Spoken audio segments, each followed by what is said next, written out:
शांति।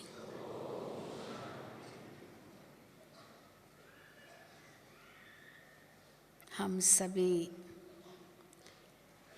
ब्राह्मण कुलभूषण अपने आप को कितना न सौभाग्यशाली तो क्या पद्मा पदम भाग्यशाली महसूस करते हैं कि स्वयं भगवान से हम पढ़ रहे हैं। परमात्मा ने अपनी पहचान देकर अपने साथ योग लगाने की शिक्षा दी है। आप में से पता नहीं कितने भाई बहनें होंगे जो अपने घर से निकलने से पहले या दफ्तर से छुट्टी लेने से पहले, जाने से पहले ये कहा होगा हर एक को या और लोगों को कि हम माउंट आबू जा रहे हैं भगवान से मिलने के लिए। ये कितनों ने कहा? अच्छा, इतनों ने कहा हाँ? भगवान से मिलने के लिए जा रहे हैं। अच्छा, ये ऐसे डायरेक्ट बोल दिया? हाँ, डायरेक्ट कह दिया ऐसे? अच्छा, तो आपसे क्योंकि आपने कहा होगा माउंट आबू जा रहे हैं तो लोगों ने पूछा होगा क्यों जा रहे हो, वहाँ क्या है? तो आपने कहा होगा भगवान से मिलने जा रहे हैं। तो उसका रिएक्शन क्या हुआ होगा? क्या हुआ? हाँ, कुछ लोगों ने कहा होगा कोई दिमाग तो नहीं बिगड़ गया? हाँ, दिमाग तो नहीं खराब हो गया? कहीं स्क्रू लूज तो नहीं हो गया? हाँ, ये क्या बात कर रहा है? यहाँ तक भी किसने कह दिया होगा भाई शुभ शुभ बोलो, भगवान से मिलना माना मरना। तो क्या मरने जा रहे हैं? किसी ने कहा कि मैं जा रहा हूँ स्वर्गवासी बनने के लिए। तो लोगों ने कहा क्या कह रहे हो, स्वर्गवासी ऐसे थोड़ी बनना होता है, उसके लिए तो मरना होता है। तो भगवान से मिलना, स्वर्गवासी बनना, उसके लिए तो मरना पड़ता है। बिना मरे न भगवान मिलता न स्वर्ग मिलता है, ऐसे कहते हैं ना। उसके लिए मरना तो पड़ता ही है। लेकिन किसी को भी जीते जी मरने का तो ज्ञान है ही नहीं। समझते हैं मरना माना देह से मरना और देह को छोड़ना और फिर जाके भगवान से मिल सकते हैं। ऐसे थोड़े भगवान से मिल सकते हैं। लेकिन जीते जी दुनिया से मरकर हम भगवान के बने हैं, उनसे मिलन मनाते रहते हैं, ये तो दुनिया में कोई नहीं जानता। केवल मिलन ही नहीं मना रहे हैं, लेकिन हम भगवान से वरदानों की झोली भर रहे हैं। ये तो कोई स्वप्न में भी नहीं सोच सकता है। लेकिन हम बच्चे उस नशे से कहते हैं कि भगवान से मिलते तो क्या, लेकिन उनसे वरदानों की झोली भी भर रहे हैं। तो आज जो विषय हमें मिला है व्यक्त और अव्यक्त पालना, इसमें 3 शब्द आते हैं। एक है पालना, दूसरा है व्यक्त पालना और तीसरा है अव्यक्त पालना। तो हम देखें कि हम बच्चे किस रूप से, किस प्रकार से पालना भगवान की पा रहे हैं। वैसे तो दुनिया में कहा जाता है कि एक चींटी को भी भगवान ही खिलाता है। भगवान एक चींटी की भी पालना करता है। सारी दुनिया का पालनहार तो वही है, तो एक चींटी की भी वही पालना करता है। और हम बच्चे भी कहते हैं कि भगवान हमारी पालना कर रहा है। लेकिन दोनों के भाव में कितना अंतर है।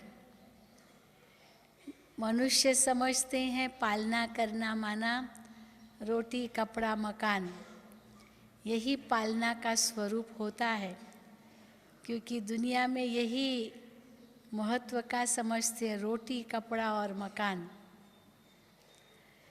और यहाँ तक कह देते हैं कि भगवान तो बाद में, पहले पेट पूजा फिर काम दूजा।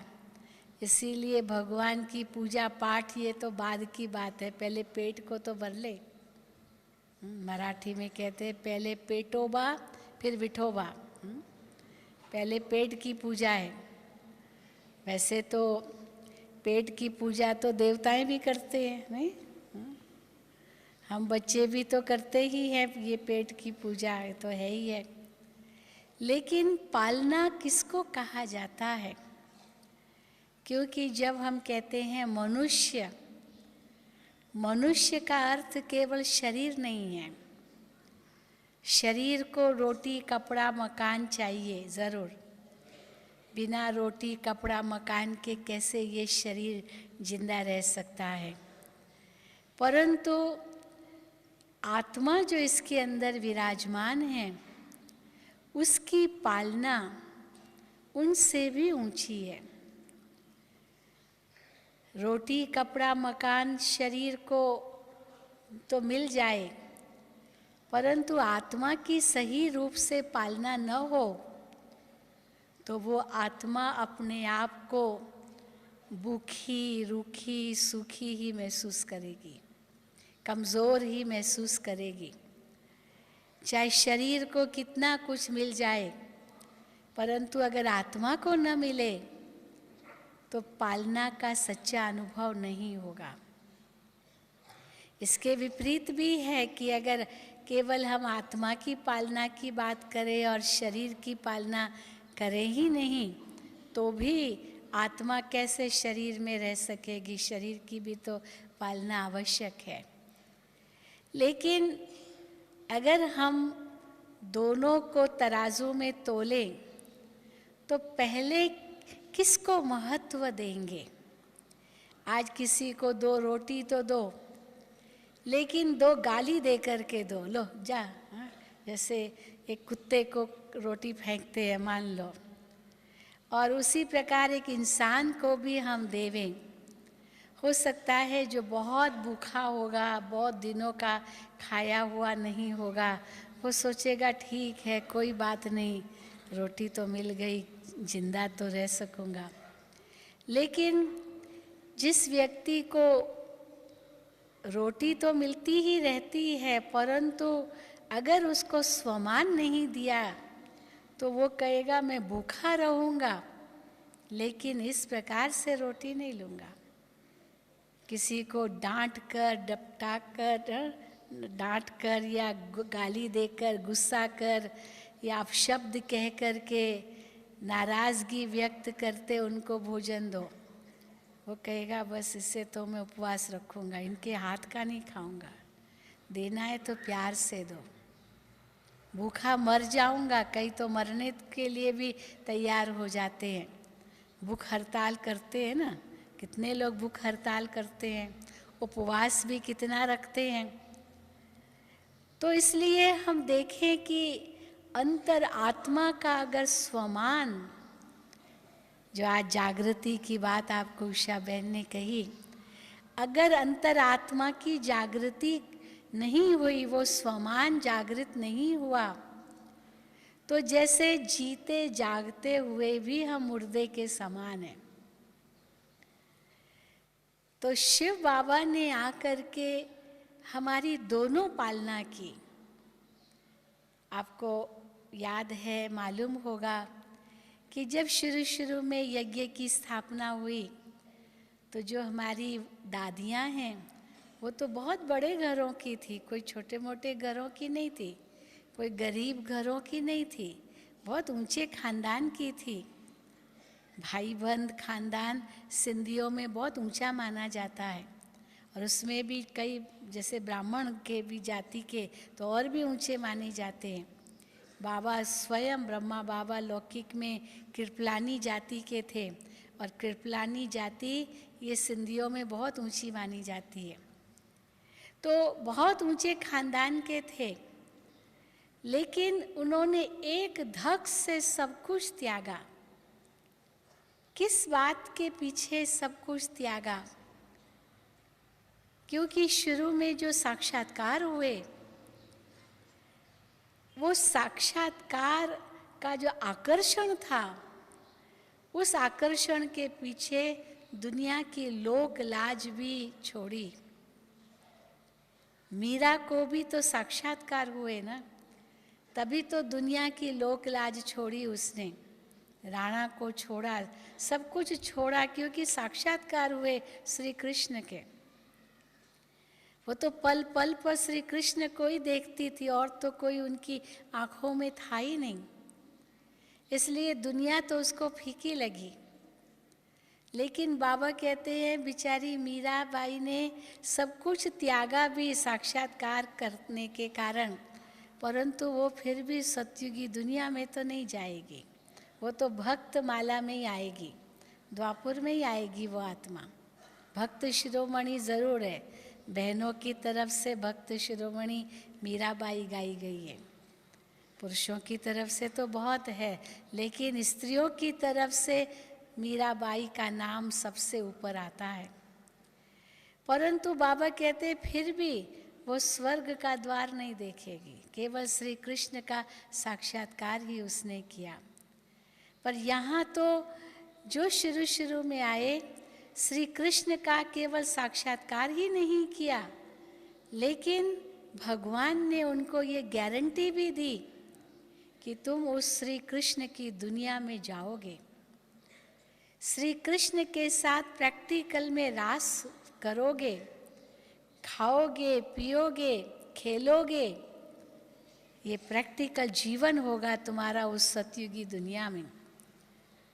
और यहाँ तक भी कह दिया कि अगली दिवाली नहीं आएगी। और वो साक्षात्कार ने कितना आकर्षित किया हमारी दादियों को, जो उस समय तो कितनी छोटी छोटी थी, 10 साल से लेकर के 20 साल तक की थी।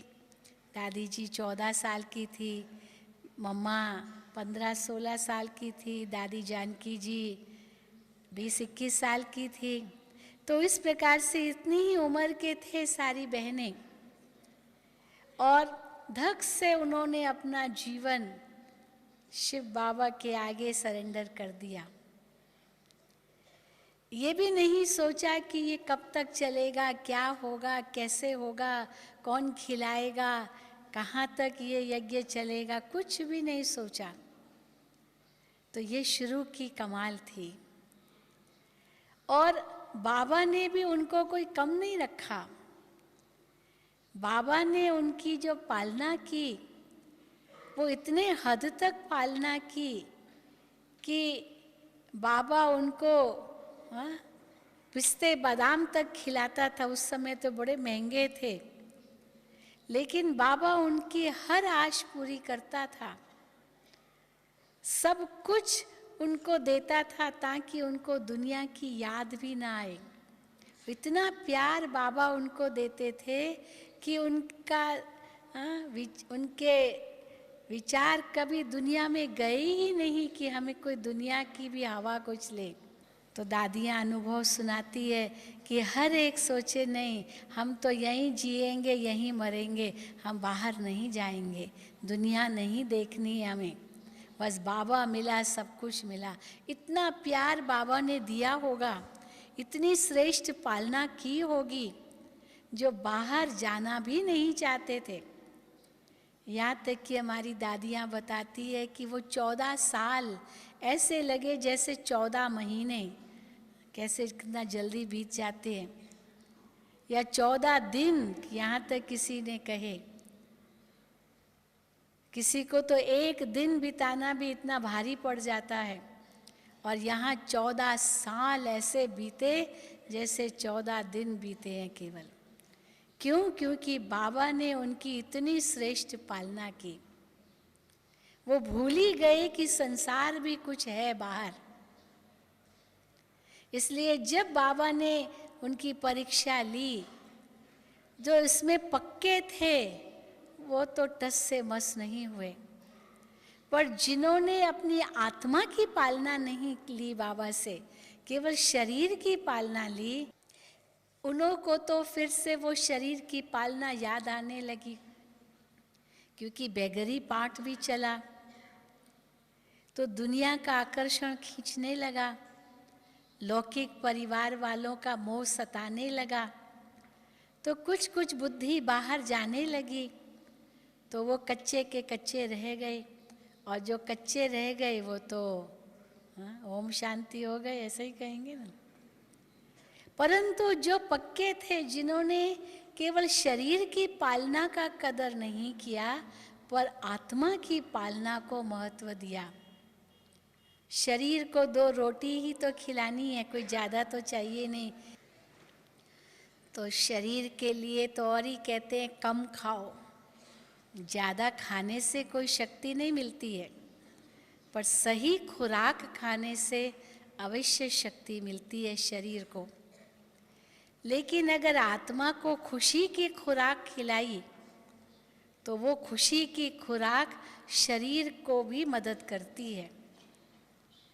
तो इसीलिए आत्मा का कल्याण अगर हम कर सकते हैं तो शरीर का कल्याण तो अपने आप होता है, वो तो परछाई की तरह मिल जाता है, क्योंकि ये सब कर्मों की गति का ही ज्ञान है। तो बाबा ने शरीर की भी खूब खातिरी की और आत्मा का भी कल्याण किया, ये सही रूप से पालना की। आज कई लोग हम लोगों से पूछते हैं कि आपकी संस्था ऐसे गरीबों को क्यों नहीं खिलाती है, बाहर जाओ तो वह गरीबों के ढेर वहाँ खड़े होते हैं, उनको खिलाते ही रहते हैं, आप लोग ऐसे क्यों नहीं करते हो। तो बाबा क्या कहते हैं, चलो वो सोशल वर्क इसको बहुत ऊंचा समझते हैं कि यही सामाजिक सेवा है, और आप लोग भी ऐसे ही सामाजिक सेवा करो। लेकिन हम कहते हैं ये तो आध्यात्मिक संस्था है, यहाँ आध्यात्मिक ज्ञान दिया जाता है, हम उसको महत्व देते हैं। बाकी जो बाबा के घर में आते हैं वो भूखे तो नहीं जाते हैं ना, सभी को भोजन तो मिलता ही है ना, कि कोई ऐसे भूखे भी जाते हैं, ऐसी तो बात नहीं है। भगवान के घर में जो आते हैं सबको पेट भर खाना तो मिलता ही है, इसलिए पालनहार के रूप में तो वो है ही। लेकिन जो मुख्य पालना, आत्मा की पालना, आज से 72 साल पहले बाबा ने शुरू की हम आत्माओं की, और 72 साल से यह पालना होती आ रही है। तो हम अपने आप से पूछें कि हम कितने शक्तिशाली बने हैं, कैसे बाबा हमारी पालना करते हैं। अगर हम इसकी गहराई में जाएं तो बहुत सारी बातें निकलेगी कि आत्मा की पालना कैसे होती है।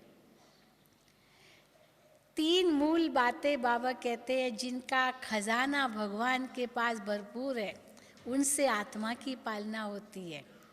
एक है ज्ञान का खजाना, दूसरा है गुणों का खजाना, और तीसरा है शक्तियों का खजाना। इन तीनों में सारे खजाने आ जाते हैं, इसमें ही सारी पालना आ जाती है। जैसे वहाँ रोटी, कपड़ा और मकान कहते हैं ना, तो रोटी, कपड़ा और मकान, शरीर को ढकने के लिए मकान चाहिए, कपड़ा चाहिए, और ताकत के लिए रोटी चाहिए। तो ये ज्ञान, गुण और शक्तियाँ ये आत्मा की पालना करती है।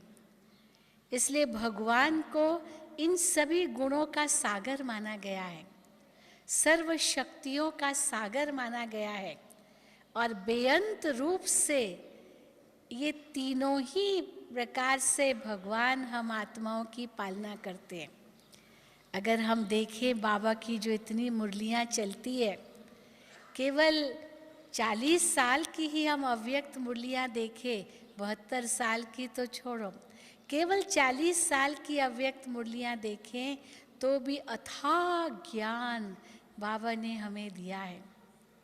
अथाह धारणा की बातें भगवान से हमें मिली है, अथाह अनंत वरदान भगवान से हमें मिले हैं, कैसे अपने आप को ज्ञान से भरपूर करो, गुणों से भरपूर करो, शक्तियों से भरपूर करो, उसके लिए क्या क्या उपाय है, बाबा ने सब कुछ हमें दे दिया है।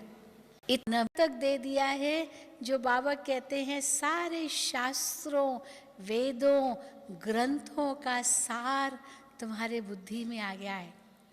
चाहे हम ये शास्त्र, वेद, ग्रंथ, पुराण न भी पढ़ें, कोई ज़रूरत नहीं है पढ़ने की, तो न भी पढ़ें तो भी उनका सार हमारी बुद्धि में है, क्योंकि भगवान के ज्ञान के सामने वो तो कुछ भी नहीं है। तो इतना गहराई का ज्ञान भगवान ने हमें दिया है, जो गुणों की गहराई बाबा ने हमें दी है, शक्तियों की गहराई बाबा ने हमें दी है, उनकी भेंट में तो बाकी तो कुछ भी नहीं है। अगर ये हमें निश्चय हो जाए और उसका नशा चढ़ जाए तो सचमुच और बातें सब फीकी लगे। इसलिए देखो बाबा मुरलियों में हमें ताकीद करते ही रहते हैं।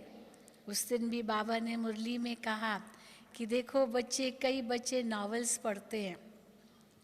क्यों पढ़ते हैं नॉवेल्स? और वो भी रात को पढ़ के सोते हैं या टीवी देख कर के सोते। क्या मिलेगा ज्ञान आपको उनसे? क्या उनमें ज़्यादा ज्ञान है भगवान की मुरलियों से? क्या उनमें ज़्यादा हमें जानकारी प्राप्त होती है अपने आत्मा के कल्याण के लिए? तो अगर हम समझते हैं कि ये नहीं है, तो उनके पीछे हम आकर्षित अगर होते हैं, तो समझो कि अभी तक भगवान के द्वारा जो पालना हमारी हो रही है उसका हमें एहसास नहीं है, या उसका कदर नहीं है, उसको महत्व नहीं दे रहे हैं। और भगवान हमसे क्या चाहते हैं वो भी हम इतनी गहराई में जा नहीं रहे हैं।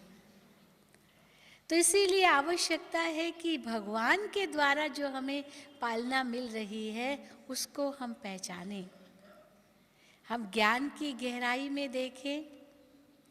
बाबा यहाँ तक कहते हैं कि कोई बहुत बड़ा आईसीएस भी पढ़ा हुआ हो। आईसीएस की परीक्षा अंग्रेज़ों के ज़माने में सबसे बड़ी मानी जाती थी, इंडियन सिविल सर्विस कहते थे। अभी वो बदल करके इंडियन एडमिनिस्ट्रेटिव सर्विस हो गई है, आईएएस कहते हैं। और अगर वो किसने पास कर ली मानो परीक्षा, क्योंकि वो तो बहुत विरले ही करते, सब नहीं कर पाते, बहुत कठिन होती है, और अगर वो परीक्षा पास कर ली तो सरकार बंधी हुई होती है नौकरी देने के लिए, हो ही नहीं सकता कि उसको नौकरी ना मिले। इसलिए वो बहुत कठिन परीक्षा होती है, सबसे ऊंची परीक्षा वही होती है। और वो परीक्षा पास की तो सरकार बंधी हुई है। तो बाबा कहते हैं कि इस पढ़ाई के भेंट में वो पढ़ाई भी कुछ नहीं है। इंडियन एडमिनिस्ट्रेशन या एडमिनिस्ट्रेशन कैसे करनी होती है हमारे दादियों से सीखो। कौन सी आईएएस की पढ़ाई की है उन्होंने? कुछ भी नहीं की है। किए क्या? कोई आईएएस की एग्ज़ाम्स दिए क्या जिसके आधार से एडमिनिस्ट्रेशन सीखा? कुछ भी नहीं। आजकल एमबीए के एग्ज़ाम को तो पता नहीं क्या समझ लेते, किसने एमबीए कर लिया, हाँ, मास्टरी इन बिजनेस मैनेजमेंट या जो भी कुछ है वो कर लिया, समझते पता नहीं मैंने कितना पढ़ लिया। और भगवान जो हमें यहाँ मैनेजमेंट सिखाते हैं वो कौन सी एमबीए की है इन्होंने? कुछ भी नहीं। या आईटी में जाते हैं या कोई भी, आजकल इसको इतना महत्व दे रहे हैं जो बात नहीं पूछो। और देख रहे हैं कि सब ये जो आईटी कंपनीज धीरे धीरे क्या हो रही है, हाँ? देवाला मार रहे हैं।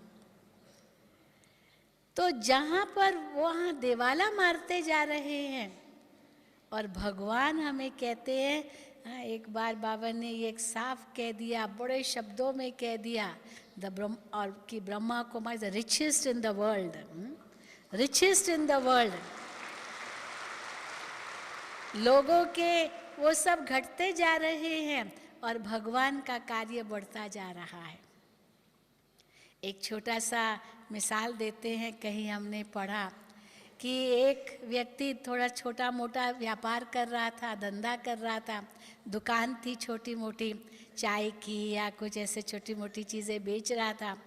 तो बहुत अच्छा उसका व्यापार चल रहा था और बड़े दिल से दे रहा था किसी को। चलो पैसा नहीं भी था, कोई कहता था कोई बात नहीं बाद में देना, बड़ा दिल था उसका। लेकिन उसका धंधा इतना अच्छा चल रहा था जो बढ़ता गया बढ़ता गया बढ़ता गया।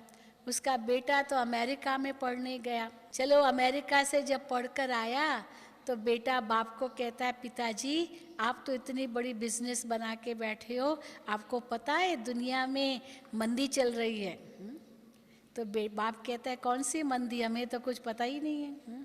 मंदी चल रही है, सारा इकोनॉमी डाउन जा रहा है, आपको पता है? तो कहा अच्छा क्या हो रहा है बेटा?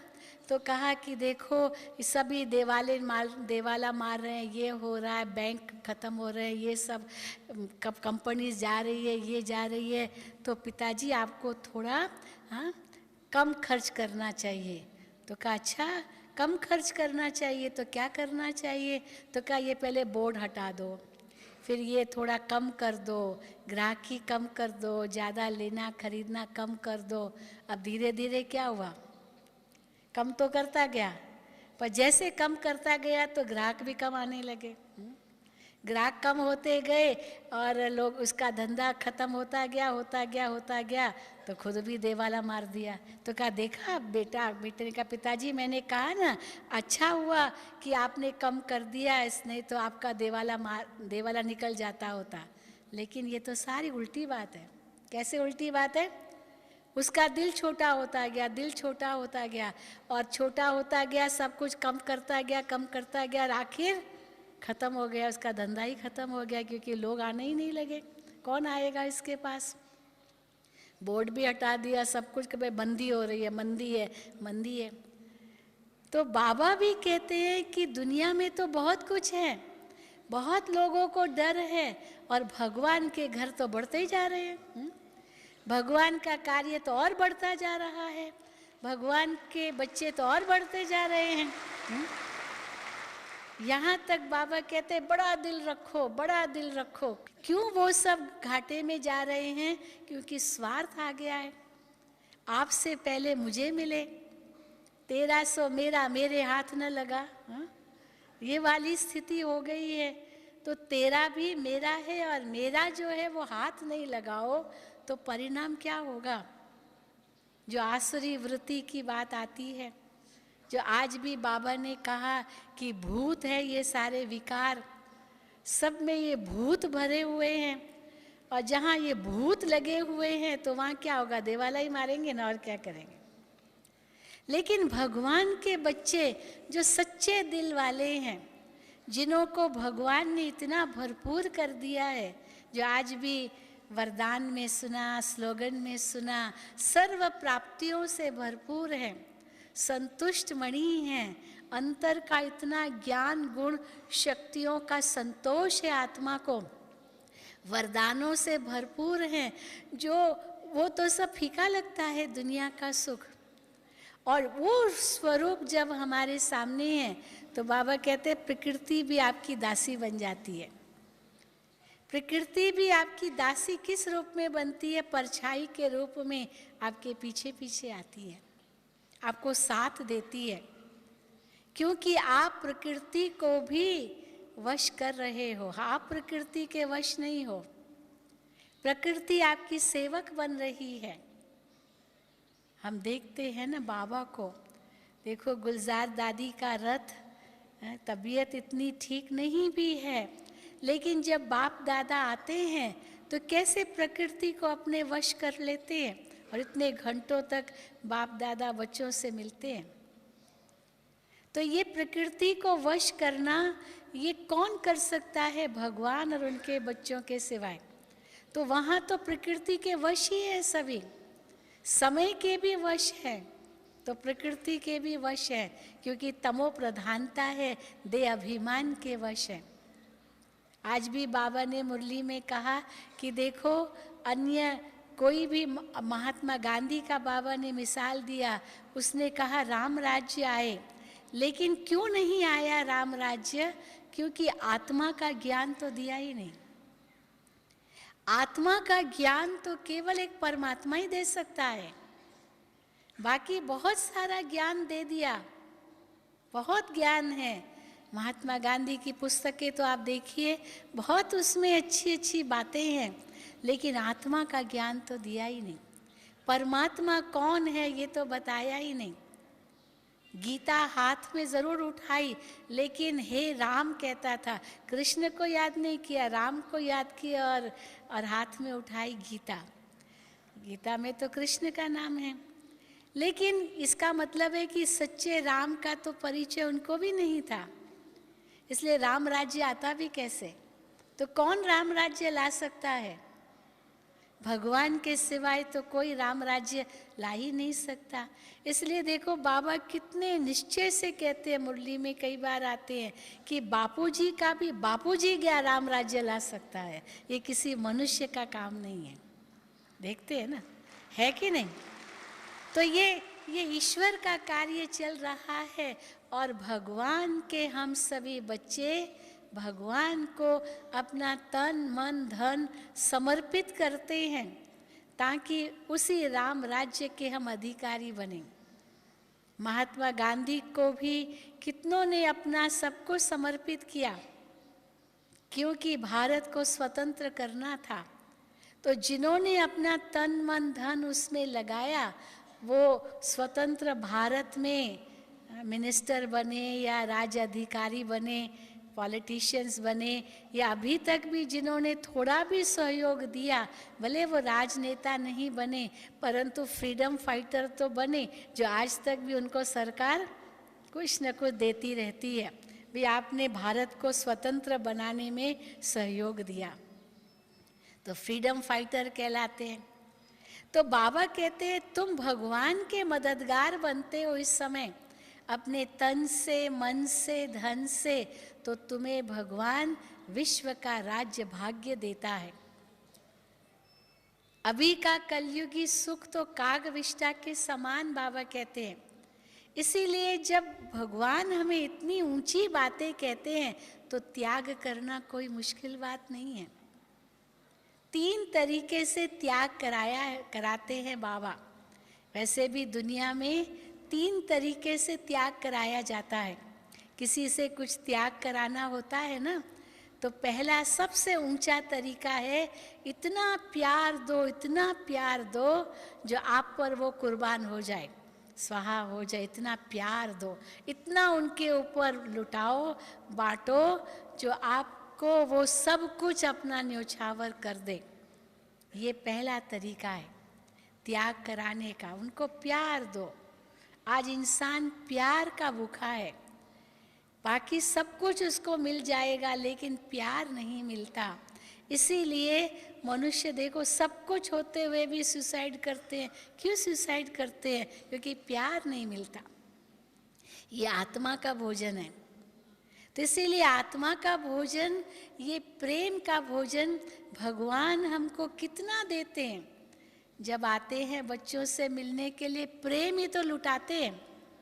बच्चों की इतनी महिमा करके, इतना ऊंचा उठाकर, इतना प्यार बाबा बच्चों को देते हैं, जो उस समय दिल में आता है, बस बाबा आप जो कहेंगे हम करने को तैयार। ऐसे ही कहते हैं ना सभी, हाँ बाबा। और बाबा पूछते तो सब हाथ उठाते हैं, कितने समय में? इतने समय में, सब हाथ उठाते हैं। तो बाबा को खुशी होती है, बच्चे हाथ उठाते हैं। लेकिन फिर बाबा कहते हैं ये दिल का हाथ है या केवल ऐसा ही हाथ है? ये भी बाबा पूछते हैं। तो दिल का हाथ है माना जिगरी प्यार है, क्योंकि दिल माना प्यार की निशानी है। तो बाबा वो प्रेम बच्चों का भी देखते हैं कि बच्चे कितना प्यार से एक सेकंड में त्याग कर लेते हैं और संकल्प करते हैं कि हाँ बाबा हम तो आप समान बनेंगे। तो एक तरीका है इतना प्यार दो जो सहज ही किसी से त्याग करवाओ। दूसरा तरीका है उसको टेम्पटेशन दो, है ना। माँ बच्चे को क्या कहती? टेम्पटेशन देती है, प्रलोभन देती है। देखो बेटा तुम ये अगर करोगे ना तो मैं तुमको ये दूंगी, तो ये करूँगी, ये तुमको दूंगी। माता पिता बच्चे को प्रलोभन देते हैं।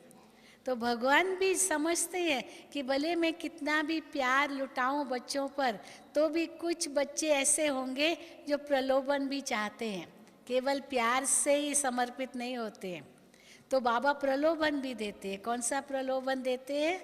बच्चे, अगर तुम मुझे याद करोगे, अगर तुम मेरे बनोगे, तो मैं तुम्हें स्वर्ग का अधिकार दूंगा। तो ये क्या है? ये क्या है? प्रलोभन है ना? प्रलोभन ही तो है। ये प्रलोभन बाबा देते हैं, क्यों नहीं देंगे? कई लोग हम लोगों को कहते हैं, प्रश्न करते हैं, आप लोग स्वर्ग की बातें करते हो, हम लक्ष्मी नारायण बनेंगे, ये बनेंगे, वो बनेंगे, ये सुख होगा, इतने 56 प्रकार का भोग होगा, ये होगा, इतनी आप ऐसी बातें करते हो। हम लोगों को तो कुछ नहीं चाहिए, बस मोक्ष चाहिए, मुक्ति चाहिए। हाँ, इस संसार में आना ही नहीं है, बस ये तो दुख की दुनिया है। तो आप लोग तो स्वार्थी हो, आप लोग लोभी हो, हम लोगों को तो कोई लोभ नहीं है इस दुनिया का, हमको तो बस मोक्ष में जाना है। बाबा कहते हैं यही तुम्हारा लोभ है, हमको मोक्ष मिल जाए। दुनिया वालों का क्या हाल हो, वो जाए जहन्नम में, हमें मोक्ष मिल जाए, ऐसे नहीं। बाबा कहते हैं तुम सबको स्वर्ग में ले जाओगे, कि अकेले थोड़ी जाओगे? अकेले जाओगे क्या? एक व्यक्ति थोड़ी कोई स्वर्गवासी बनेगा, सारे ही स्वर्ग में जाएंगे। ये संसार ही स्वर्ग बनाना है, सतयुग बनाना है, कोई एक व्यक्ति को थोड़ी मोक्ष मिलना है।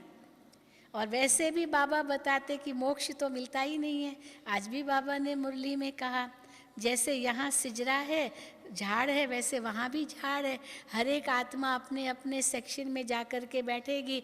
जब अंत में जाएंगे सब, तो मोक्ष की तो बात ही नहीं है। फिर अपने समय पर आएंगी सृष्टि नाटक में, इसलिए मोक्ष का तो प्रश्न ही नहीं है। तो वास्तव में जो सोचते हैं बस हमें तो मोक्ष मिले, हमें दुनिया में आना ही नहीं है, ये संसार तो दुख रूप है, ये तो माया है, बस हमें तो जन्म मरण चाहिए ही नहीं, वो वास्तव में स्वार्थी है। वो केवल अपने लिए ही चाहते हैं, हमें दुख से छूटना है। लेकिन भगवान तो आकर के सभी को दुखों से छुड़ाते हैं और सतयुगी दुनिया का मालिक बनाते हैं। तो इसीलिए कौन ज़्यादा स्वार्थी है? दुनिया वाले जो मोक्ष समझते हैं। तो ये नहीं कि हम स्वर्ग स्वर्ग कहते हैं तो कोई स्वर्ग माना कोई लोभ है, ये केवल हम अकेले थोड़ी राज्य करेंगे, बिना प्रजा के किस पर राज्य करेंगे? इसीलिए बाबा कहते हैं बच्चे ज़्यादा से ज़्यादा प्रजा बनाओ, केवल प्रजा ही नहीं बनाओ। बाबा तो कहते हैं कि 84 जन्म तक आधा कल्प तो आपकी प्रजा बनानी है, चलो उनकी वो प्रजा बनानी है, लेकिन बाकी आधा कल्प तो आपके भक्त भी तो बनने हैं, वो भी तो तुम्हें यहीं से तैयार करने हैं। जो संगम पर तुम्हारे भक्त बनेंगे, जो द्वापुर कलयुग में तुम्हारी भक्ति करेंगे, पूजा करेंगे, वो भी तो भक्त यहाँ से तैयार करने हैं। इसलिए इतना ऊंचा हमें बनना होगा, जो प्रजा भी तैयार करनी, इतनी सेवा करनी होगी, इतना देना होगा, वरदानों से भरपूर करना होगा, जो प्रजा भी हम बना सके तो साथ साथ भक्त भी बना सके। 84 जन्मों का ही भाग्य हम निर्धारित कर सके इस संगम युग से ही। तो इसीलिए बाबा प्रलोभन भी देते हैं, भविष्य हमारे आगे स्पष्ट कर दिया, जैसे जादू का पिटारा खोल दिया है कि जो चाहिए आप कर सकते हो, आप ले सकते हो, आप अपना भंडारा भरपूर कर सकते हो, केवल बस झोली खोल के बैठो। तो ज्ञान से, गुणों से, शक्तियों से झोली भर के खोल करके बैठो और बाबा के वरदान डायरेक्ट अपने अंदर भर लो। इसलिए प्रलोभन क्यों नहीं है, वो भी बाबा देते हैं। फिर तीसरी बात, कई बार बाबा जब त्याग करने लिए कहते हैं और बच्चे प्रलोभन से भी कोई आकर्षित नहीं होते हैं, फिर तीसरा तरीका बताते हैं। लौकिक में भी हम देखते हैं ना कि माँ बच्चे को कुछ कहती है ये काम करो, बच्चा नहीं मानता है तो माँ आँख भी दिखाती है, ज़बरदस्ती भी कराती है, हाँ थोड़ी थप्पड़ भी लगाएगी, करेगी ना, गुस्सा भी करेगी, भले ऊपर से, लेकिन दिखाएगी तो ज़रूर, नहीं तो बच्चा कहना नहीं मानेगा, तो डराएगी भी बच्चे को। तो भगवान भी तो ये तरीका अपनाते हैं कि नहीं अपनाते हैं? कैसे अपनाते हैं? बाबा क्या कहते हैं, बच्चे देखना, अगर तुम मेरी श्रीमत पर नहीं चले तो देखना धर्मराज के डंडे लगेंगे। हाँ? बाबा कहते हैं ना, तो धर्मराज की याद तो दिलाते हैं ना बाबा।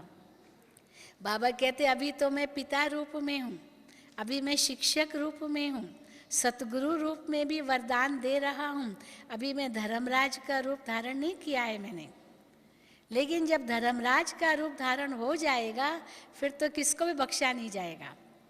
इसीलिए बाबा उसकी भी वार्निंग देते तो है ना हम बच्चों को, धर्मराज की सजाएं क्या होती है, कैसी होती है, ये तो बाबा हम बच्चों को बताते हैं ना।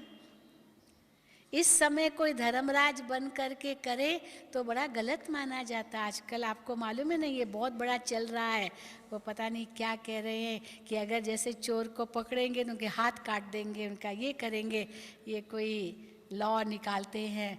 लेकिन बाबा कहते इस समय ये नहीं कर सकते हो, तुम धर्मराज नहीं बन सकते हो। इस समय तो कर्मों की गुह्य गति है, वो सबके लिए लागू होती है। कर्मों की गुह्य गति ये नहीं है कि मैं जो चाहूँ सो करूँ। हाँ, लॉ को अपने हाथ में नहीं लेना है। इस समय तो बाबा कहते हैं अनेक जन्मों के जो 63 जन्मों का हिसाब किताब है वो सब यहाँ चुकतू हो रहा है। अगर कोई समझो अपशब्द कहता, गाली देता, कोई बुरा व्यवहार करता है, आप उन्हें क्षमा कर दो। क्यों क्षमा कर दो? क्या पता कौन से जन्म का हिसाब किताब था, चुकतू हो गया, छुट्टी हो गई, छुट्टी हो गई। कोई मान लीजिए कोई अगर मेरा लूटने के लिए आ रहा है, नहीं तो मार डालेगा, लड़ो मत। ये नहीं है कि लड़ो उनके साथ तो आपको भी आपकी जान से भी हाथ धोना पड़ेगा, आपको धन तो जाएगा, आपकी जान भी जाएगी। कोई बात नहीं, धन गया कोई बात नहीं, जान तो बची। इसलिए ये सब 63 जन्मों का कर्मों का हिसाब किताब चुकतू हो रहा है इस समय। पता नहीं किस जन्म का कौन सा कर्म का हिसाब किताब है, पता तो है ही नहीं। इसलिए जितना चुकतू हो रहा है खुश हो जाओ, क्षमा कर दो, फॉरगिव एंड फॉरगेट। ये बहुत सुंदर तरीका है अपने हिसाब किताब चुकतू करने का। कई भाई बहनें कहते चलो क्षमा करना तो बहुत सहज है, क्षमा तो कर देंगे, चलो हम कोई बदला नहीं लेंगे, लेकिन हम भूल नहीं पाते हैं। फॉरगिव तो कर लेंगे पर फॉरगेट नहीं कर पाते हैं। वो याद आता रहता, इसने मुझे धोखा दिया, इसने मेरे साथ ऐसा व्यवहार किया, इसने मेरे साथ मुझे इतना तंग किया, इतना दुख दिया। बाबा कहते वो भी भूल जाओ। कैसे भूल जाओ? क्या याद करो? हाँ, क्या याद करो? आज भी बाबा ने कहा, कल की मुरली थी, ड्रामा। हाँ, हर एक आत्मा का अपना अपना पार्ट है। 3 बिंदी लगा दो, मैं आत्मा बिंदी, बाबा बिंदी, ड्रामा बिंदी। ये हिसाब किताब सब चुकतू हो रहे हैं। अनेक जन्मों के आत्मा को स्वच्छ साफ हो करके वापस जाना है।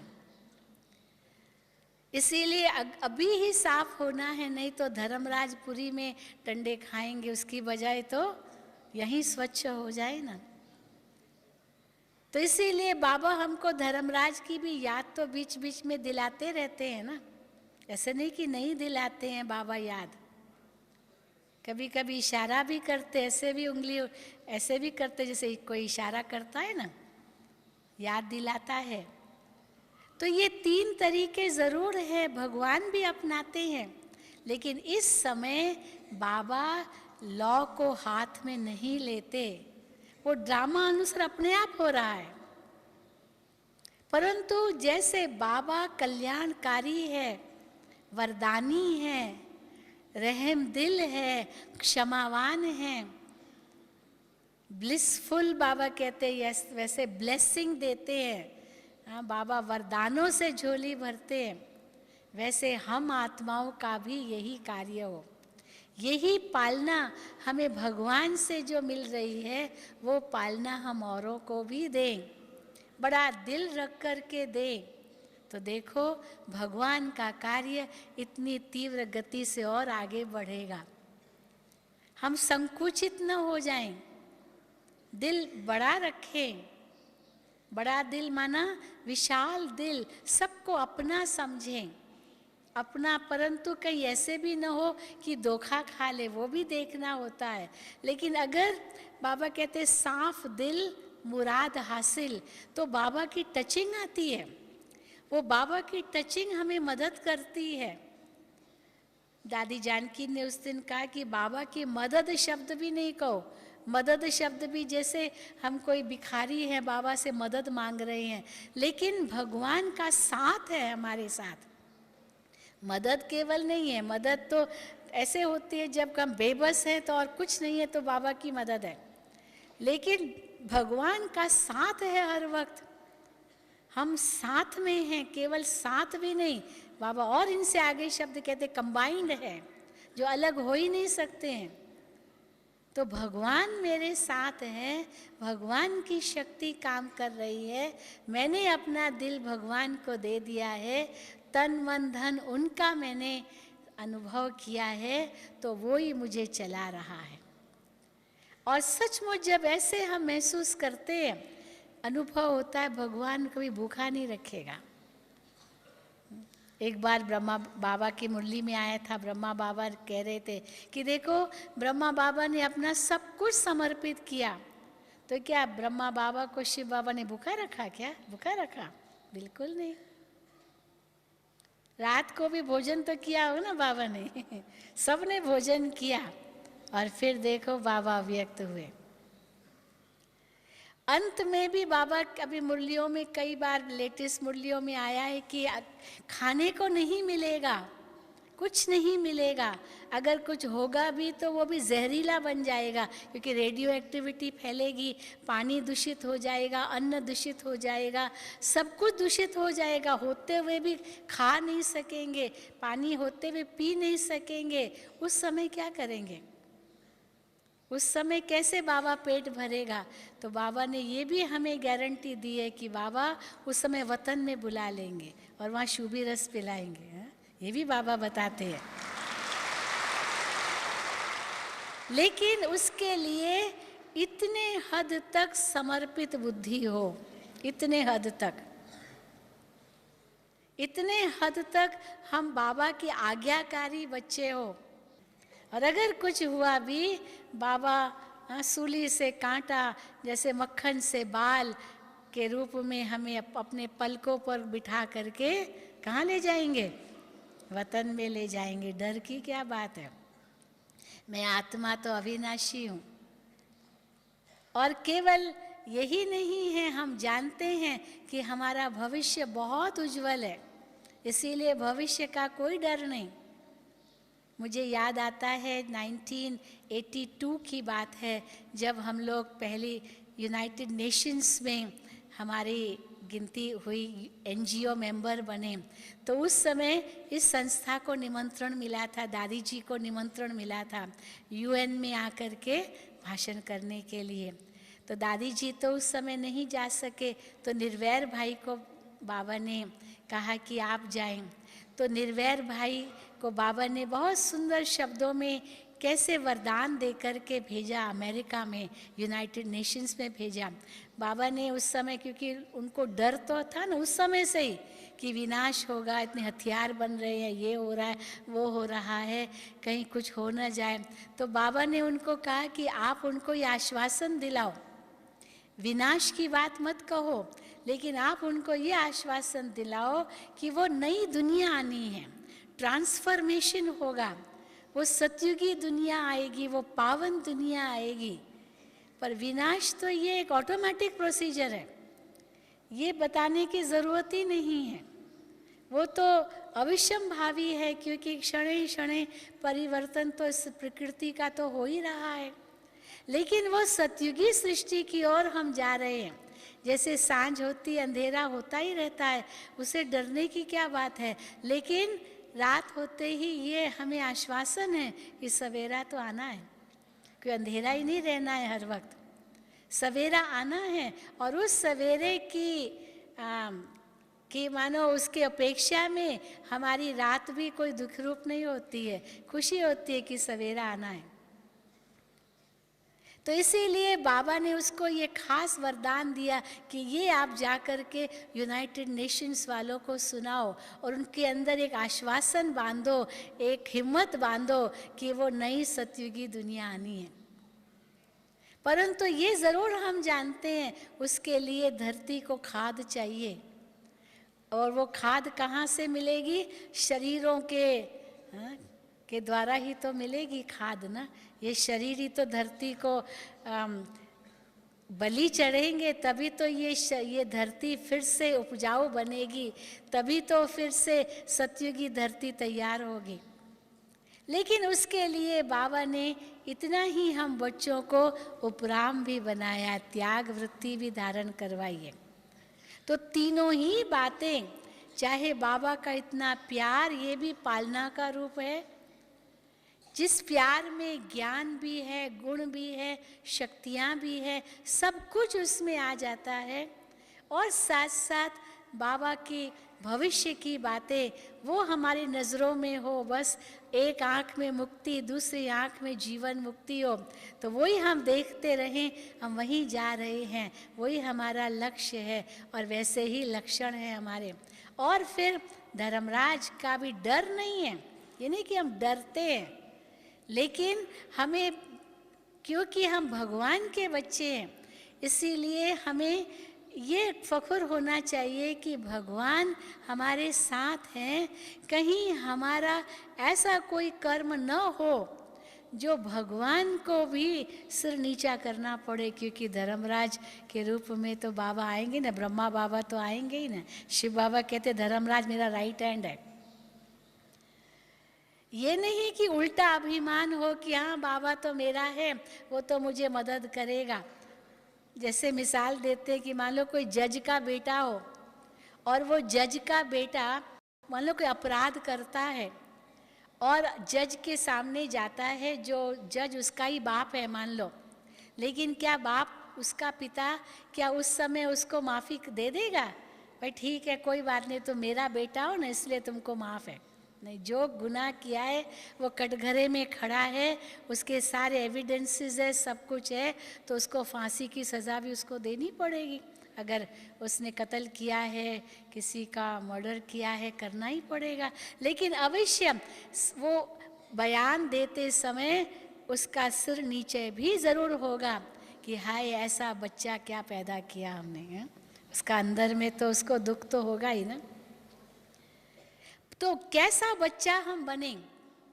भगवान के हम बच्चे हैं, ये केवल नशा नहीं है, लेकिन हम कोई ऐसा कर्म न करें जो अंत में धर्मराज को भी हमें देख करके कहीं सिर नीचे न करना पड़े कि ये मेरा बच्चा और इसने ऐसे किया। परंतु पिता को भी नाज हो कि मेरा बेटा इतना ऊंचा है, तो इसीलिए बेटे को क्या उस समय सोचना चाहिए कि मैं ऐसा कोई कर्म न करूं जो एक मुजरिम के रूप में अपने पिता के सामने जाऊं। अगर मुजरिम के रूप में जाएगा सजा तो वही मिलेगी, न्यायकारी है, तो परमात्मा तो सबसे बड़ा न्यायकारी है। ईश्वर के घर में देर है लेकिन अंधेर तो नहीं है ना, तो अंधेर नहीं है इसीलिए न्यायकारी तो पूरा है।